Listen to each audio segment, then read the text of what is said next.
Hey lovelies, welcome back to my channel, and in this video I'm going to show you how I created the 4D rose for my Pastel Rainbow set.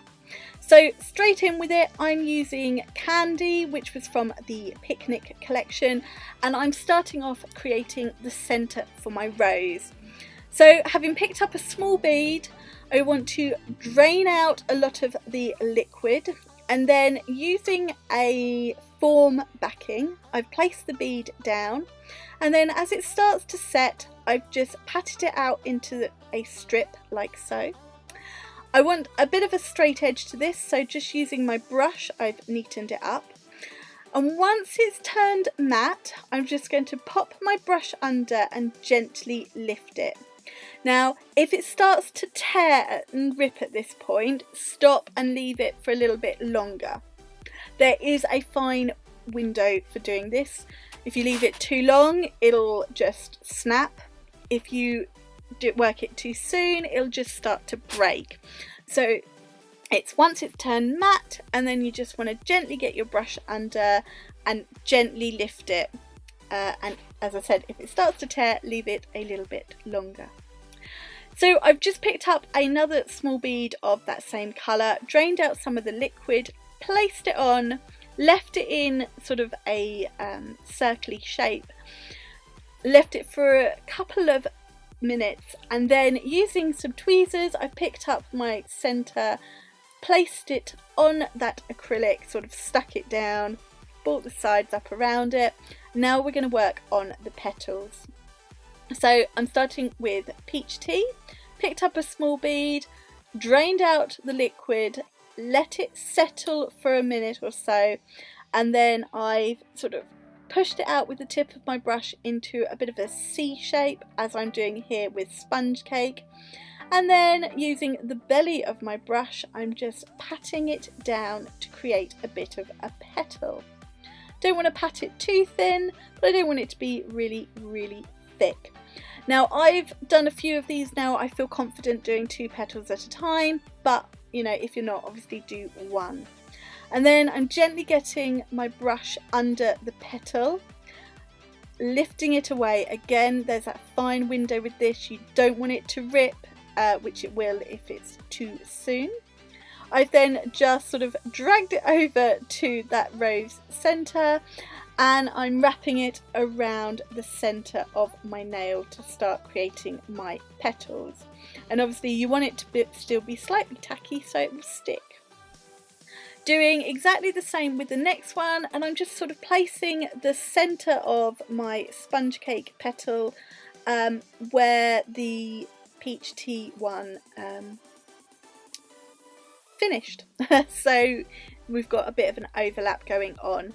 Now obviously if you did slightly bigger petals, you could have it you could have a slightly more open rose. I wanted it quite tight and getting bigger that way. But as I go further out, I have slightly bigger beads. So here I'm working with Limeade, placed it on my backing, just waited for it to settle before pushing it out into that C shape and then flattening my petal down.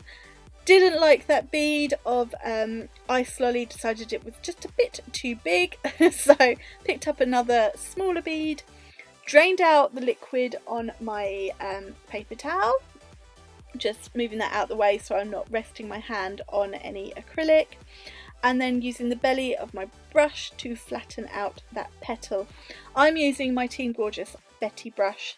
These brushes will be back when the website relaunches alongside the rebrand, which I think is June, July time, but please don't hold me to that. So very carefully just picking up my Limeade petal. This is still slightly wet and tacky, which means it'll stick to my flower.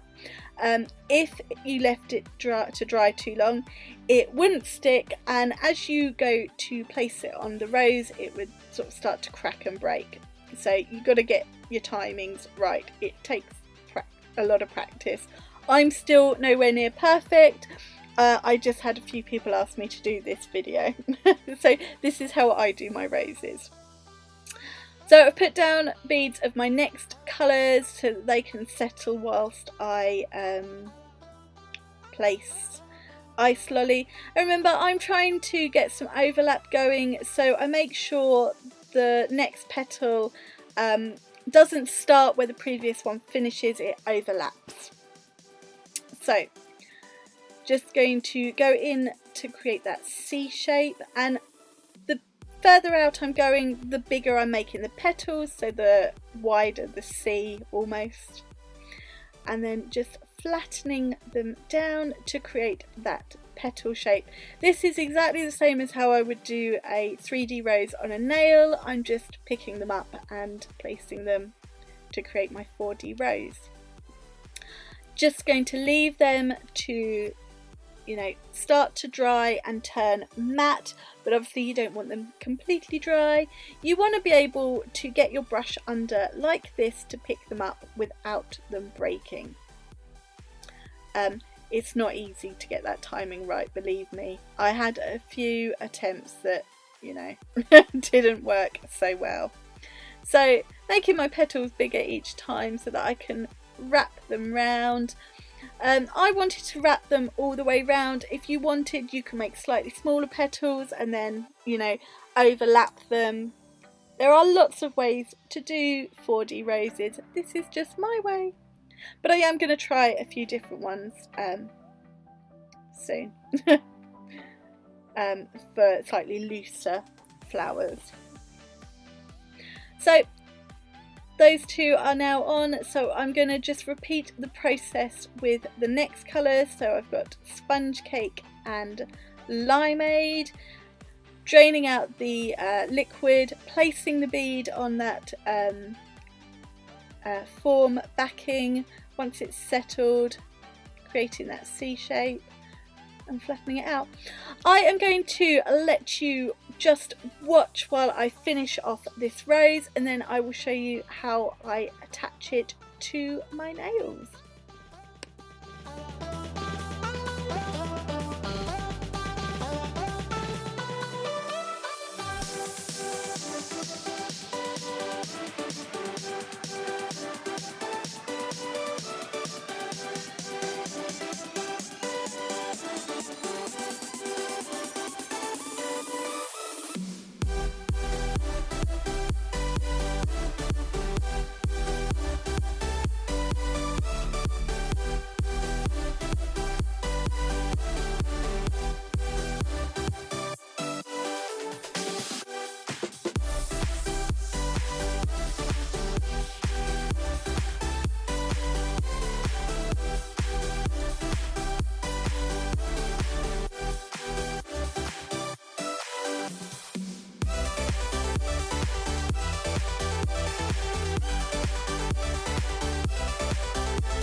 So this is the completed rose, and I'm going to be honest, I really love this rose. It is only the 4th time I've done a 4D rose. So getting on to applying it, once my nail has been filed into shape and buffed, Using clear acrylic, I've picked up a bead, drained out a lot of the liquid and then placed the rose on top. I'm then going to pick up more beads of the acrylic, drain them out so they're not all wet and running all over the place, and I'm going to put this all in around the rose to sort of create a wall so that the rose is nicely attached to the nail. So I'm just going to keep doing this until I feel I have enough acrylic there to hold it in place. And then, because no one wants to see all that horrible clear acrylic, I am going to use some pointed back crystals and some flat crystals to sort of go around the rose, fill in and pretty it up and sparkly it up. So these pointed back crystals I am applying with clear acrylic. So I'm putting down my bead of acrylic just like I did with the rose, and then I'm just sort of pushing the back of that crystal into it. Once I've sort of placed the couple of pointed back ones where I want them, I'm putting some flat back crystals too. So sort of around the rose where I want to fill in that clear wall, I'm using acrylic to apply the crystals, and then I'm going to come out onto the nail and just create a bit of a design and look with the crystals. So I'm using my Team Gorgeous glue for this, and just a wax pencil to pick them up. And because I want it all to fit in with the theme of the nails, I'm using similar coloured crystals in sort of baby pink, baby blue, and some opal ones. So I'm just going to finish doing this, applying a little bit of glue at a time and then applying my crystals, and then I'll be back with you when I have finished.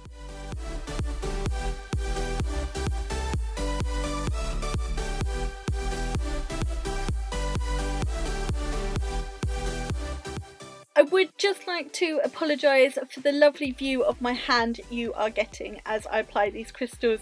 It was really difficult to film it and not have you see my hand, but hopefully you get the idea of what I'm doing underneath, and you can see the finished look. So I'm just finishing off with the last few crystals. I didn't really have a design in mind, I just went with it and near enough covered that complete nail bed. So that is all the crystals finished, and once I've left it for a minute or so for the glue to completely dry, I am going in with my Team Gorgeous No Wipe top coat, butting it right up to the crystals but not going over top of them because that will dull the shine, curing for 60 seconds, and there is the finished nail.